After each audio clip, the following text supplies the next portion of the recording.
বার্লিনে এখন ঘড়িতে 9:15 মতো বাজছে। তো দাঁড়ান, আপনাদের এখন এই বার্লিনে বাইরের চারপাশটা দেখায়। এই হলো বাইরের চারপাশের পরিবেশ।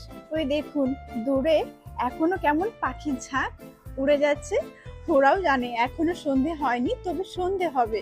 আর সন্ধে হবে বলেই ওরাও ঠিক এখন বাড়ির দিকে, মানে ওদের বাসার দিকে রওনা দিচ্ছে। এখন ঘড়িতে বাজছে রাত 9:15। কেউ বলবে রাত 9:15 বাজছে? হ্যাঁ, এটাই হলো এখানকার ওয়েদার, মানে এখানকার এখন এই সামারে, মানে গ্রীষ্মকালে এই কয়েক মাস এরকমই হয়। মানে এখানে সন্ধে নামতে নামতে ওই রাত 10:30 11টা বেজেই যায়। প্রথম প্রথম আমি যখন আসি এটা দেখে বেশ অবাক হয়েছিলাম, কিন্তু এখন অনেকটা সময়ের সাথে অ্যাডজাস্ট হয়ে গেছে। আর হ্যাঁ, বলে রাখি, সূর্য দেরি করে ডুবছে মানে সূর্য আবার দেরি করে ওঠে তা নয়। সূর্য মামা ঠিক টাইমে সে তার উঠে পড়ে। ওই এখানে 3টে 3:30 নাগাদ ভোর হয়ে যায়। তো আপনাদের এই ভিডিও কেমন লাগলো অবশ্যই আমাকে কমেন্ট করে জানাবেন।